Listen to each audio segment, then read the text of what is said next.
Good morning students, welcome to ABN and PRR College online classes. Today we will start unit 4, that is differentiability. Derivability అని కూడా అంటుంటారని, differentiation అన్న డెరైవబిలిటీ అన్న ఒకటే అర్థం వస్తుంది.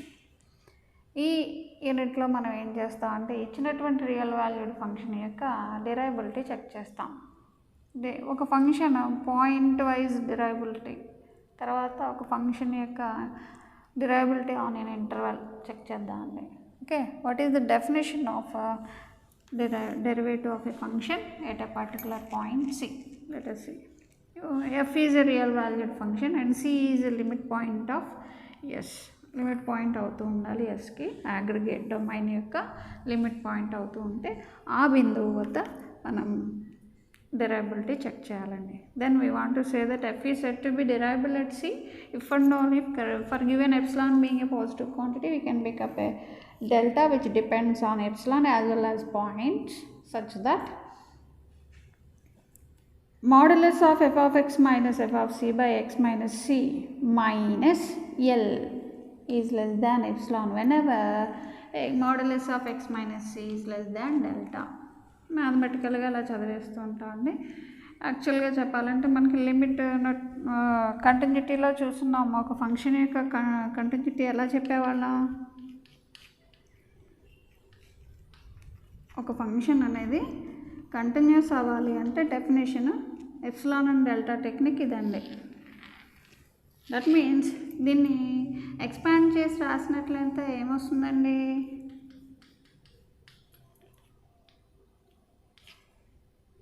సి యొక్క డెల్టా నైబర్హుడ్లో ఉన్న ప్రతి బిందువుకి ఫంక్షనల్ వాల్యూస్ తీసుకుంటే ఆ ఫంక్షనల్ వాల్యూస్ అనేవి సిని అప్రోచ్ అవుతూ ఉంటే దాన్ని we say that function is continuous at that point C అని చెప్తాం. అంతేనండి, ఇక్కడ కూడా అంతే. కాకపోతే instead of function we have a notation, fraction ఉంటుందండి. ఇక్కడ F of X minus F of C by X minus C అనేదో సమ్ టీ అని అనుకుందాం మన కన్వీనియన్స్ కోసం. T minus L less than epsilon అంటే అర్థం ఏంటంటే టీ అనేది ఎల్ని అప్రోచ్ అవుతూ ఉంటుంది. అలా ఎల్ని అప్రోచ్ అవుతూ ఉంటే దాన్ని we say that T is derivable at C. C దగ్గర చూస్తున్నాం కనుక, సి యొక్క నైబర్హుడ్లో చూస్తున్నాం కనుక సి వద్ద డెరైవబుల్ అవుతుందని చెప్పచ్చు. ఇక్కడ మీకు దీన్ని ఎక్స్టెండెడ్ చేసినట్లయితే ఏమవుతుంది, సి యొక్క డెల్టా నైబర్హుడ్లో, సి యొక్క డెల్టా నైబర్హుడ్లో అంటే మనకి లెఫ్ట్ నైబర్హుడ్ వస్తుంది, రైట్ నైబర్హుడ్ వస్తుంది. లెఫ్ట్ నైబర్హుడ్లో చూసినట్లయితే లెఫ్ట్ డెరివేటివ్ అంటాం, రైట్ నైబర్హుడ్లో చూసినట్లయితే రైట్ నైబర్హుడ్ అంటాం, రైట్ డెరివేటివ్ అంటామండి. దీనిలో మనకి తెలియని అంశం ఏంటండి, ఎల్. ఈ ఎల్ని ఏమని indicate చేస్తారంటేనండి,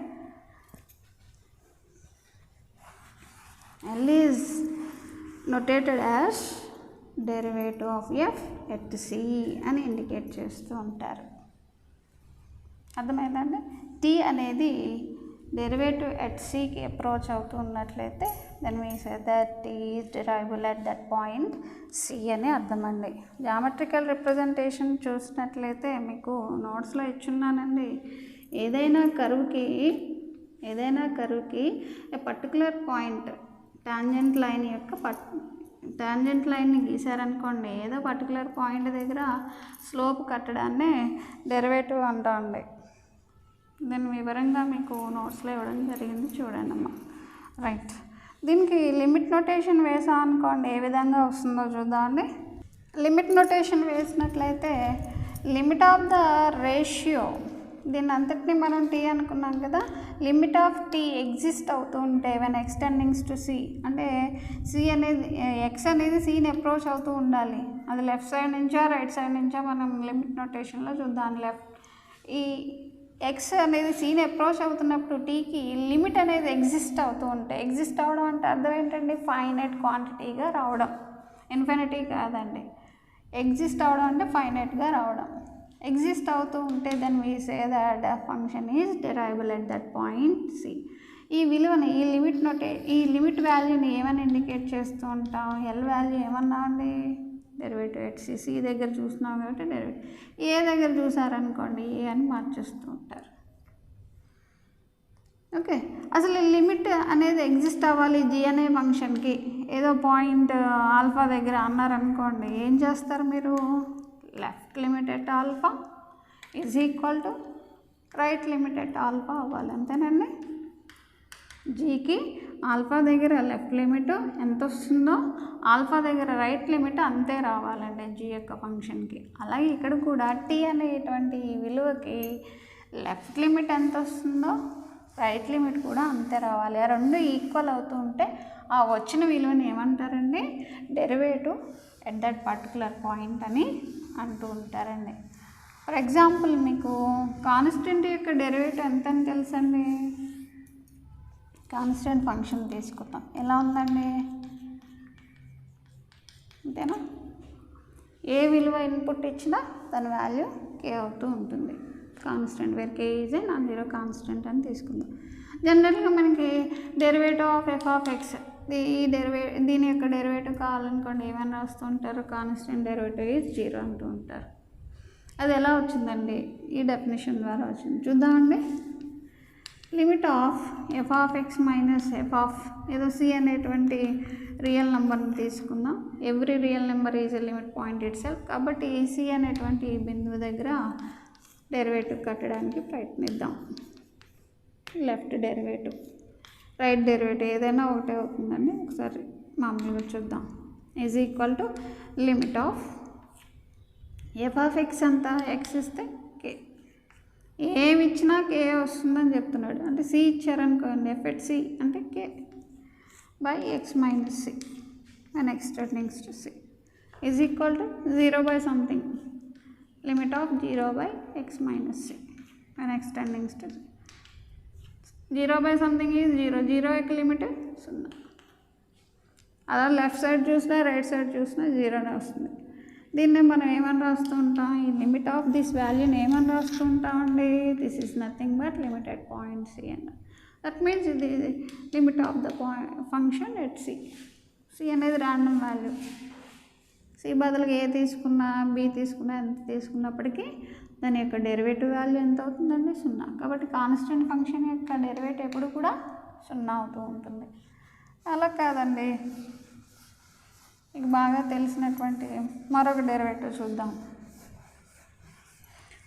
F of x is equal to x అంటే ఏంటిది? Identity function.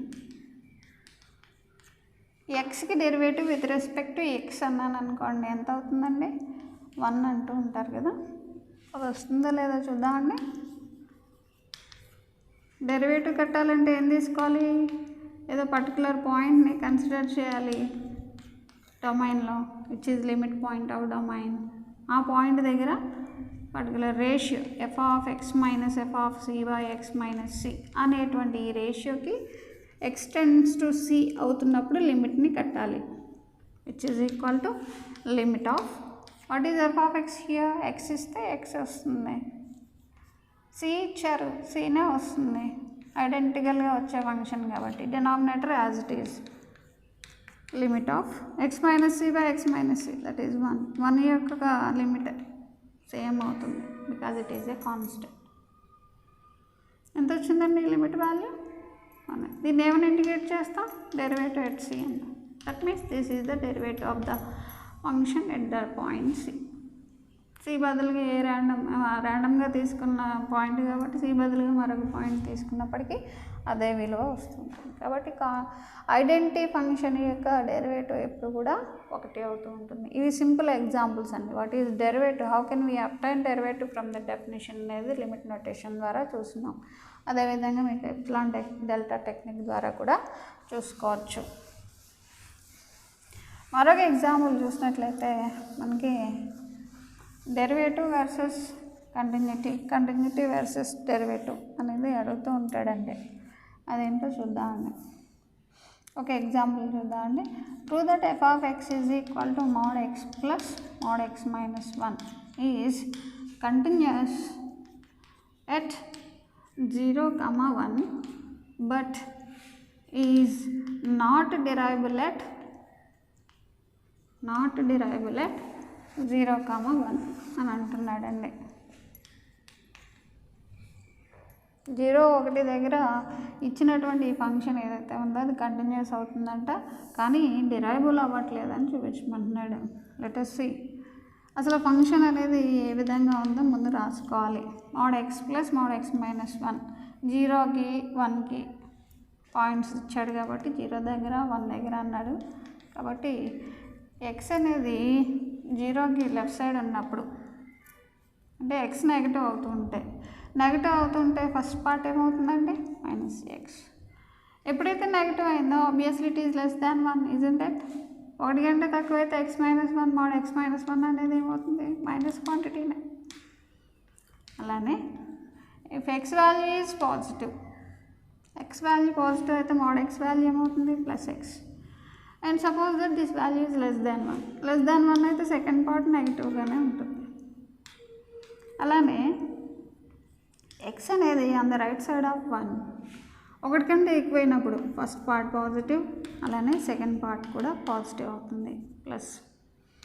దీన్ని సింపుల్ చేయండి, ఎంత అవుతుందండి? 1 మైనస్ 2x. ఇప్పుడు x అనేది 0కి లెఫ్ట్ సైడ్ ఉన్నప్పుడు దీని విలువ 1.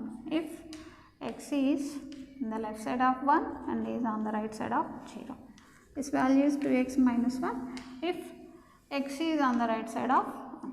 ఇది ఇచ్చిన ఫంక్షన్. ఈ ఫంక్షన్ యొక్క కంటిన్యూటీని మరొకసారి చూద్దాం అండి. 1 అనే బిందువు దగ్గర కంటిన్యూటీ డిరైబిలిటీ చేస్తానని మీరు 0 దగ్గర చేసుకోవాలి. Okay, continuity at 1. కంటిన్యూటీ చూడాలంటే 1 దగ్గర ఫంక్షనల్ వాల్యూ కావాలి కదండి. Functional value at the point 1 is equal to 1 దగ్గర ఫంక్షన్ ఏ విధంగా ఉంది? 2x మైనస్ 1 కింద ఉంది. కాబట్టి 2 × 1 మైనస్ 1, ఎక్స్ బదులుగా ఎంత రాసుకోవాలి? 1 రాసుకోవాలి, which is equal to 2 minus 1 which is equal to 1. This is the functional value. Continuity చెప్పాలి అంటే ఏం చేయాలి? Left limit of the function when x tending to 1 కట్టాలి, విచ్ ఈజ్ ఈక్వల్ టు 1కి లెఫ్ట్ సైడ్లో ఫంక్షన్ ఏ విధంగా ఉంది? 1కి లెఫ్ట్ సైడ్లో ఫంక్షన్ ఏ విధంగా డిఫైన్ చేశారు? ఫంక్షనే కదండి, 1 అని డిఫైన్ చేశారు. 1కి లిమిట్ అదే అవుతుంది. ఇది left limit of the function, not ratio. అలానే right limit of the function when x tending to 1 is equal to right side ఎలా ఉంది ఫంక్షన్? 2x minus 1. దీని లిమిట్ కట్టండి. x ఎక్కడ ఉందో అక్కడ 1 రాసేసుకోవడం. 2 మైనస్ 1 ఈజ్ 1. ఇక్కడ 2 లిమిట్స్ చూడండి, left limit right limit same అవుతుంది, which is equal to functional value at that point అవుతుంది. కాబట్టి ఏమని చెప్పచ్చు? ఇచ్చినటువంటి ఫంక్షన్ 1 దగ్గర కంటిన్యూస్ అవుతుందని చెప్పవచ్చు. మరి డెరివేటివ్ని ఏ విధంగా చెప్పాలి? డెరివేటివ్ని చూసినట్లయితే అట్ ద పాయింట్ ఏం తీసుకోవాలని మనం? Left derivative at point 1. Derivative at 1 అని చదువుతాం కదండి, ఎల్ రాస్తామంటే లెఫ్ట్ డెరివేటివ్ ఎట్ పాయింట్ 1 అనగానే ఏం తీసుకోవాలి? లిమిట్ ఆఫ్ ద రేషియో ఇక్కడ 1 దగ్గర,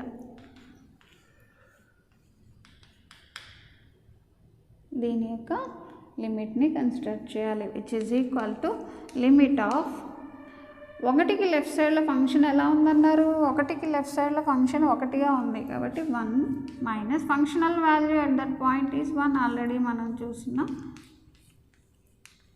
which is equal to 0 because 0 by something is 0. అది లెఫ్ట్ డెరివేటివ్. మరి or into derivative of F at 1 అన్నాను అనుకోండి, దాని అర్థం ఏంటంటే right derivative of the function at 1 which is equal to right limit of the ratio. ఏ point? 1 దగ్గర కాబట్టి x మైనస్ 1 అయినా రాస్తాం. సి ప్లేస్లో 1 ఉంటుంది కదా. రైట్ సైడ్ ఫంక్షన్ ఏ విధంగా డిఫైన్ చేశారు? 2x minus 1 minus f at 1 is 1 by x minus 1 which is equal to 2x minus 2 ఎంత అవుతుందండి? 2 into x minus 1, 2 into x minus 1, x minus 1 cancel. అప్పుడు ఏమవుతుంది? Limit of 2 when x tending to 1. Limit of 2 is 2. ఇక్కడ మీరు చూడండి, left derivative ఏమో 0, right derivative 2 అన్ఈక్వల్గా వచ్చాయి. కాబట్టి ఏమని చెప్పచ్చు? రెండు లిమిట్స్ అన్ఈక్వల్గా ఉన్నాయంటే లిమిట్ ఎగ్జిస్ట్ అయినట్ట కానట్ట? is not equal to right derivative of f at 1. Therefore, derivative of function at 1 is not exist.